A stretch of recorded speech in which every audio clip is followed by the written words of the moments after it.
아이고, 자고로 여자 하나 잘못 들어오면 집안이 망한다고 하더니 어디 애 하나 못 가지는 년을 며느리로 봐가지고는 아이고 내 팔자야 내 팔자. 넌 그 나이 먹도록 애도 하나 못 가지고 뭐 하는 거냐? 어? 어머님, 그게 저도 노력하고 있는데 잘 안 되네요. 죄송해요, 어머님. 아니, 네가 뭐가 볼 게 있냐? 집안이 괜찮기를 해? 학벌이 좋기를 해? 그렇다고 살림을 똑부러지게 해. 뭐 하나 봐줄 것 없이 나이만 많으면서 고작 아들 하나 못 낳니? 아이고 조상님, 왜 이런 여자를 우리 아들에게 주신 겁니까? 어머님, 제가 더 노력할게요. 아직 1년밖에 안 됐으니까 조금 있으면 좋은 소식이 있겠죠. 그게 도대체 언제야 이거사? 너 혹시 니네 바보 오빠 돌보면서 몸이 좀 이상해진 거 아니냐? 사람이 애 가지려면 좋은 것만 보고 좋은 데서만 있어야 한다는데 너는 평생을 그 바보 오빠 돌보면서 살았잖냐? 혹시 그것 때문에 안 되는 거 아니냐고? 무슨 말씀이세요, 어머님? 그게 왜요? 저희 오빠가 안 좋은 병에 걸리긴 했지만 저한테 피해 준 건 없다고 생각해요. 어머님, 그런 말씀 하지 마세요. 어머님은 제게 친정 오빠를 바보라고까지 말하시며 저를 무시하셨습니다. 한두 번도 아니고 계속해서 그런 얘기를 들으니 속이 말이 아니었지만 친정 엄마가 그저 참으라고만 하셨었기에 마음속의 화를 억누르고 지냈던 것 같아요. 하루라도 빨리 아이를 가져서 아들을 순풍 낳으면 시어머님의 저런 말씀도 없어지겠지 하는 마음으로 저는 빌고 또 빌었습니다. 하루에도 몇 번씩이나 제발 아이를 갖게 해달라고 빌었죠. 그래도 아이가 생기지 않자 시어머니는 저를 데리고 용하다는 한의원으로 찾아가셨습니다. 시외버스를 타고 1시간을 넘게 가야 하는 거리였는데 그곳에 가면 무조건 임신이 된다는 확신에 차신 시어머니는 전혀 힘들어하지도 않으시더군요. 이윽고 도착한 그 한의원에는 정말 소문대로 사람이 많았습니다. 대기를 받고 기다렸다가 진맥을 짚으시고 제게 맞는 한약을 지어주셨는데 그걸 먹으면 꼭 아이가 생길 수 있다는 마음을 갖고 시어머니는 큰 돈을 내주시더라고요. 그 당시 제가 생각했던 금액보다도 훨씬 높은 걸로 기억해요. 그런 시어머니의 기대에 부응을 해드리고자 저는 때에 맞춰 아주 잘 챙겨 먹었습니다. 남편과의 잠자리도 최대한 많이 하려고 노력했고요. 하지만 그럼에도 불구하고 3년, 4년이 지나도록 아이는 생기지 않더라고요. 마음이 급해진 남편과 시어머니는 병원에 저를 데려가서 배란 주사도 마치고 온갖 노력을 해봤지만 결과는 좋지 않았습니다. 결혼 6년 차쯤 되었을 때 살짝 임신을 한 것 같은 기운이 있긴 했지만 이상하게 착상이 잘 되지 않았는지 금세 다시 원래의 컨디션으로 돌아오기도 하더군요. 병원에서는 불임이 아니고 그저 난임이라고 했지만 특별한 이유 없이 오랜 기간 아이가 생기지 않으니 모두가 지쳐가고 있었습니다. 그러던 어느 날 또 한 번 사촌 동생이 놀러 왔어요. 밥을 먹지 않아 배가 고프다고 해서 주방에 가서 열심히 밥을 차리고 있었는데 사촌 동생이 시어머니와 남편을 붙잡고 아주 작게 속삭이는 것을 듣게 됐었어요. 이모, 저번에 저한테 말씀하셨던 거 제가 좀 알아봤거든요.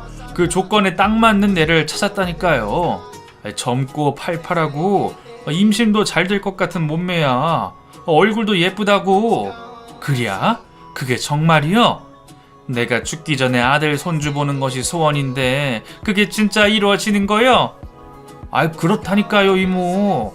아마 형도 그 여자 보면 침 질질 흘릴 거예요. 남자들이 솔직히 외모 보고 그런 게 있잖아요. 걱정 마세요. 저만 믿어요. 근데 그 여자가 형편이 좀 그래서 목돈이 좀 필요하다고 하던데. 목돈? 아이고야 형편이 어렵구만. 그럼 당연히 도움을 줘야지. 내가 아들 손주만 얻을 수 있다면 뭔들 못 주겠어. 뭐든지 다 준다고 혀. 응? 그니까 무조건 아들만 낳아달라고. 부엌에서 제가 듣고 있는 줄도 모르고 3명은 아주 신이 나서 떠들고 있더군요. 그러니까 셋이 다른 여자에게서 아들 손주를 얻을 계획을 하고 있는 것이었는데 기가 막히고 황당해서 말도 잘 안 나오더라고요. 듣고 있다 보니 너무 성질이 나서 가만히 있을 수가 없어 방문을 확 열어 제꼈습니다. 삼촌, 지금 무슨 얘기를 하시는 거예요? 제가 잘못 들은 거예요? 그런 거예요? 아니 형수님 왜 그래요? 갑자기 우리가 무슨 얘기를 했다고? 형수님이 잘못 들은 거겠죠. 잘못 들은 거예요. 신경 쓰지 마요. 다른 사람 얘기예요. 얼렁뚱땅 넘기면서 다른 사람 얘기라고 말하는 사촌 동생의 말에 의심을 하면서도 더 이상 어떻게 물어볼 수가 없겠더라고요. 밥 준비를 하면서 제가 제대로 듣지 못한 것일 수도 있는 거니까요.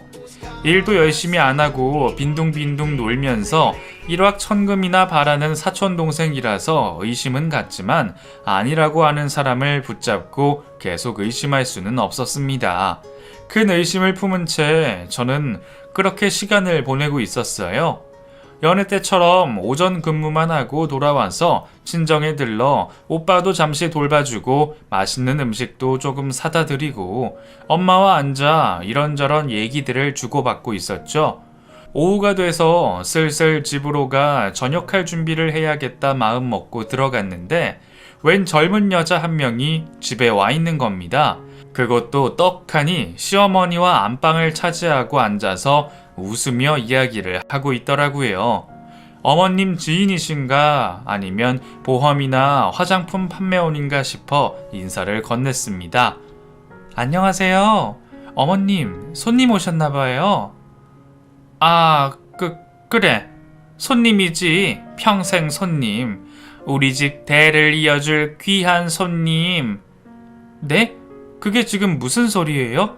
우리 집 대를 이어주다니요? 그게 무슨... 아니 네가 7년 동안 아들 손주 하나 못 안겨주니 내가 어떻게든 방책을 생각할 수밖에 없자녀. 이대로 가만히 앉아있다가는 우리 집 대가 끊길 판국인데 안 그러냐? 어머님, 그게 지금 무슨 말씀이세요? 전 도대체 이해가 되지 않아요. 저 여자가 누군지, 지금 이 집에 왜 와 있는지 제게 속 시원히 설명을 좀 해주세요. 저는 이 상황이 전혀 이해가 안 돼요, 어머님. 내가 말한 그대로요, 그대로. 네가 아들을 못 낳아서 내가 우리 집 대를 이을 여자를 구해왔고 지금 이 여자 뱃속에 귀한 우리 집 자손이 들어있는겨. 네가 못하는 거 이 여자가 대신해 주는 거라고. 그러니까 우리 집 귀한 평생 손님이 아니겠어. 지금 이거 제 남편도 안다는 소린가요? 내 아들이 모르면 누가 알겠어. 내 아들씨가 이 여자 뱃속에 들어있는디. 어머님, 정말 왜 이러세요? 어떻게 사람의 탈을 쓰고 이런 행동을 하실 수가 있냐고요? 네? 어머님의 황당한 발언에 저는 할 말을 잃었습니다. 딱 봐도 20대 초중반밖에 되어 보이지 않는 앳된 그녀가 남편의 아이를 가졌다니 자다가 봉창 두드리는 소리만큼 너무나 황당하더군요. 새파랗게 어린 년이 어떻게 남의 남자의 아이를 갖고 부인도 있는 집에 들어와 있다는 것조차 저는 상상도 할 수 없는 일이었습니다. 더군다나 저를 힐끔힐끔 쳐다보면서 입가에 웃음기가 가득한 모습으로 시어머니와 얘기를 주고받는데 속에서 열불이 터져서 미쳐버릴 것 같더라고요. 저는 일단 제 방으로 들어가 문을 걸어 잠근 후 남편의 회사로 전화를 걸었습니다.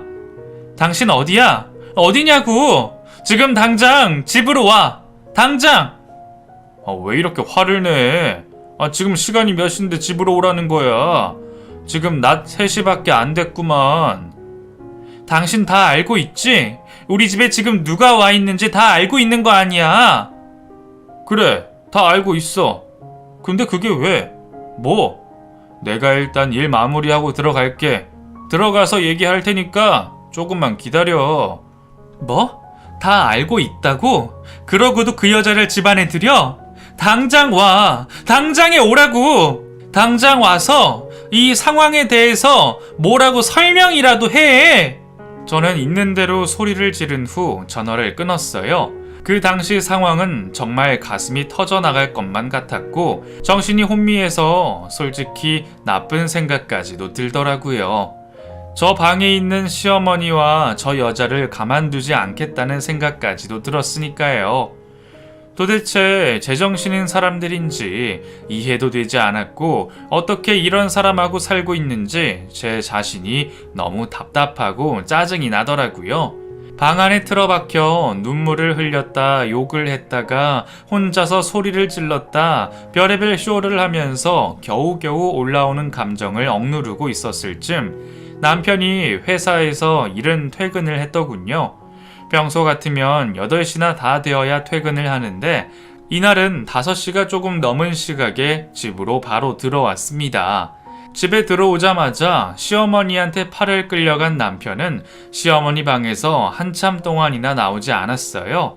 제가 뒤따라 들어갔지만 바로 방문을 걸어 잠그는 통에 무슨 얘기를 하는지는 전혀 들을 수가 없었습니다. 아무리 문을 두드리고 소리를 질러도 아랑곳하지 않고 자신들이 할 얘기를 다 하고 한참 후에 나온 남편은 제게 충격적인 말을 했어요. 저기 여보, 미안한데 이 집에서 나가줬으면 좋겠어.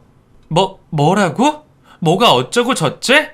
나보고 이 집에서 지금 나가라고? 나가면 너 저 어린 년이랑 둘이 살림이라도 차리겠다는 거야 뭐야? 말 똑바로 안 해? 아니 여보, 이 사람 지금 임신했어. 임신 중이라고. 괜히 놀라니까 시끄럽게 소리 지르지 말고 차분하게 이성을 찾으라고, 이성을.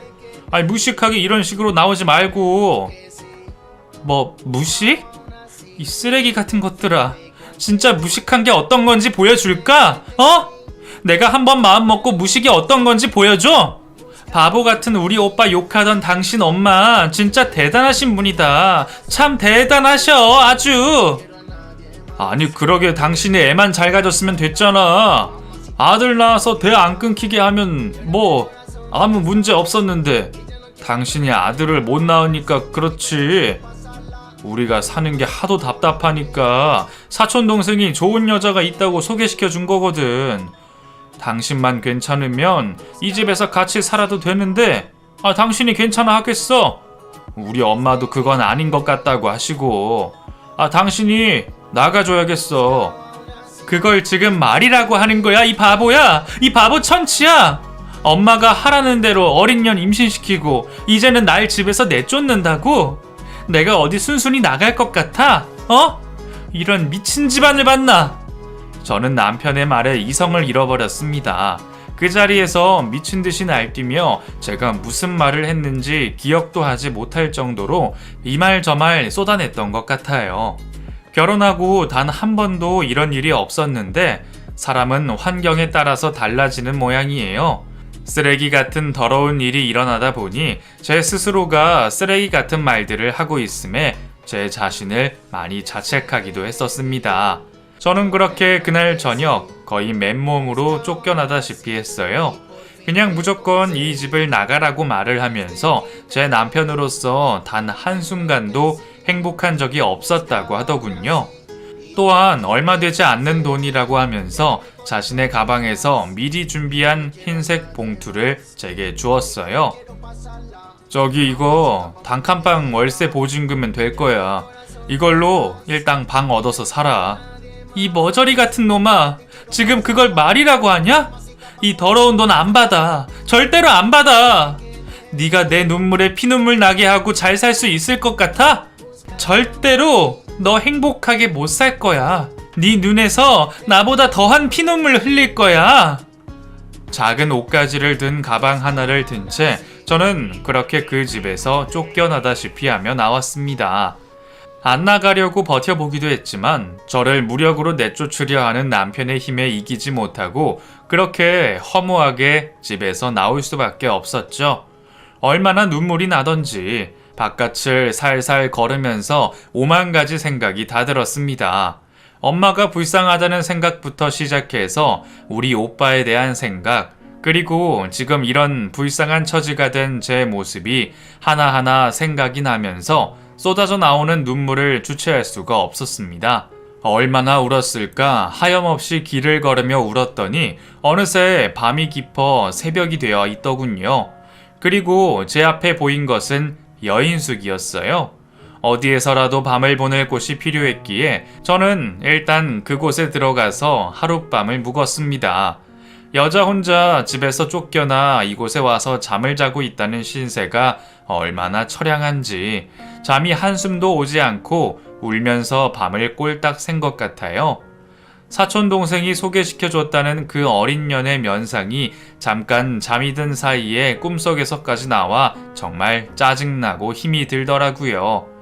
뭐하는 년이길래 이렇게 멀쩡한 남의 가정을 파탄내고 딱 들어 앉은 건지 아주 보통 내기가 아니라는 생각도 들더라고요. 차마 친정에는 가지 못하고 여인숙에서 며칠을 보낸 저는 마음을 굳게 먹고 직장 근처에 있는 집을 알아보기로 했습니다. 이혼 전문 변호사를 만나서 해결하는 일도 있겠지만 5만 가지 정내미가 다 떨어진 판국에 이혼 전문 변호사의 도움까지 받으면서 물질적인 것을 취할 생각은 없었습니다. 그저 저는 더러운 악의 소굴에서 나오기만 하면 된다는 생각을 그때는 왜 그렇게 많이 했는지 모르겠네요. 그렇게 한순간에 집과 남편, 시모, 모든 것을 잃어버린 저는 급한 대로 집부터 알아보기로 했어요. 제가 거절했음에도 남편이 쥐어준 봉투 안에 있던 돈으로 반지하 빌라 월세방에 보증금 정도는 할 수 있겠더라고요. 더러운 돈이지만 어쩌겠어요. 제 코가 석자인걸요. 제가 그 집을 나온 후 단 한 번도 저를 찾아온 적이 없는 남편은 한동안 허허 웃으며 열심히 일을 했다고 하더군요. 건너 아는 사람을 통해 들은 바로는 제 남편은 매우 행복하게 어린 년의 뱃속의 아이를 기다리고 있다고 했어요. 얼마나 화가 부글부글 끓던지 저도 모르게 남편이 살고 있는 집에 찾아가 돌멩이를 던져 창문을 깨버린 적도 있었습니다. 어떻게 하면 이 인간들을 골탕 먹일까 하는 생각에 하루 종일을 생각했던 적도 있어요. 이 지구상에서 웃으며 돌아다니지 못하도록 어떻게라도 해버리고 싶은 마음이 있었죠. 하지만 저는 오랜 고민 끝에 이런 고민과 생각이 제 스스로를 너무나 힘들게 한다는 것을 알게 되었고 그 더러운 마음을 지워버리기로 다짐했습니다. 그리고 작은 반지하 단칸방에서 생활하며 오로지 일에만 매진했어요. 매일 야근을 하면서 정말 열심히 일을 했습니다. 주말에도 알바를 구하는 곳이 있으면 바로 달려가 식당 일도 할 정도였죠. 돈도 급했고 또 제 정신이 그렇게라도 하지 않으면 버틸 수가 없었기 때문이에요. 그땐 왜 그렇게 바보 같았는지 위자료도 넉넉히 받고 재산 분할 같은 것도 알아봐서 이혼을 했었어야 했는데 그냥 달랑 제 집 몇 개 챙겨서 쫓겨나듯이 나와버린 게 다였으니 얼마나 한심해요. 남편이 쥐어준 돈 몇 푼으로 시작된 단칸방 세월은 시간이 지나며 점점 돈이 모아지면서 햇빛이 들어오는 작은 집으로 이사할 수 있었습니다. 그리고 그 시기쯤 친정에 가서 솔직히 그동안에 있었던 일에 대해서도 털어놨죠.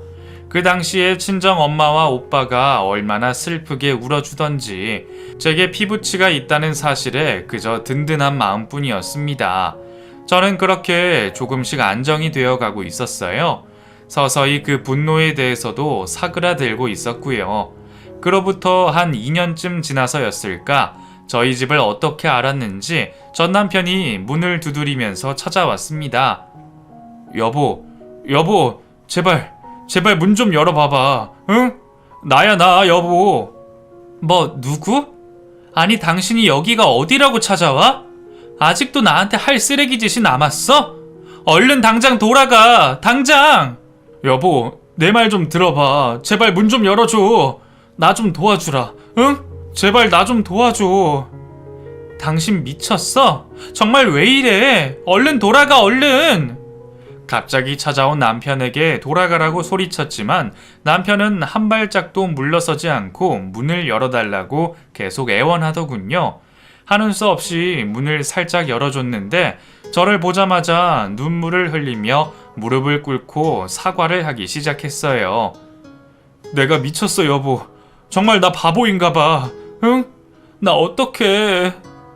무슨 소리야 도대체. 그게 무슨 말이냐고. 나 당신이랑 이혼하고 그 어린 년이 낳은 아이 얼굴이 어쩜 이 나쁜 년놈들 감히 나를 이렇게 만들고 지네들이 잘 살 수 있을 것 같아?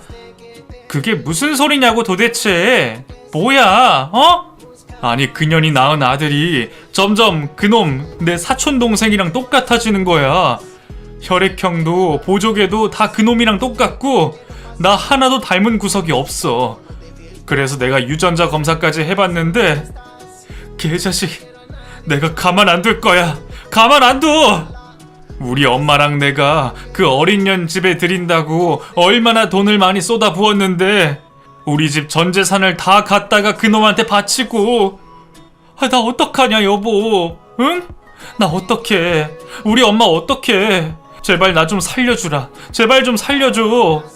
남편의 말은 도저히 믿기 힘들었습니다.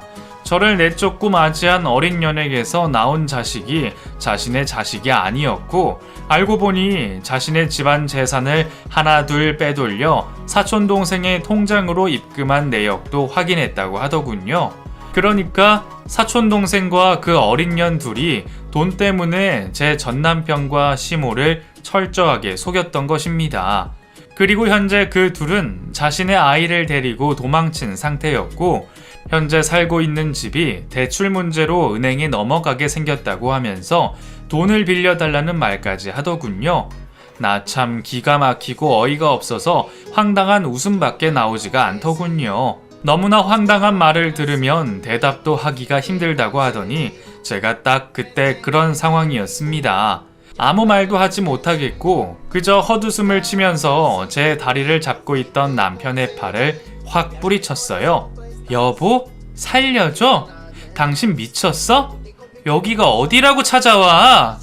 임신 못하고 아들 못 낳는다고 그렇게 매몰차게 내쫓을 땐 언제고. 이제 와서 살려주긴 뭘 살려줘. 정신 똑바로 차려, 이 바보 멍청아. 당신이랑 당신 엄마는 니네들이 잘못 파놓은 구덩이에 빠진 거라고. 어디서 남 탓을 해. 다 자업자득이야. 죄짓고는 못 산다고. 얼른 돌아가 당장. 그리고 다시는 이곳에 찾아오지 마. 알았어? 아니야 여보, 내가 다 잘못했어. 우리 다시 잘 살 수 있을 거야. 당신 이런 사람 아니잖아.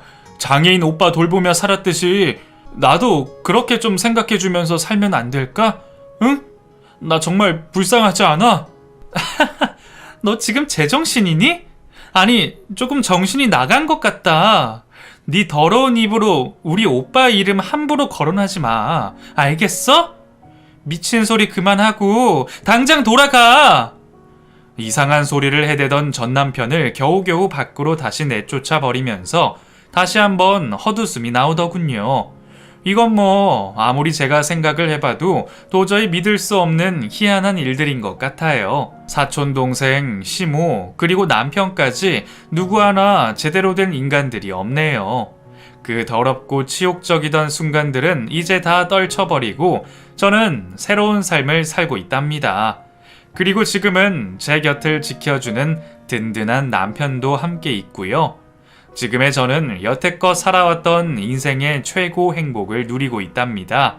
소소하게 행복을 느낀다는 것이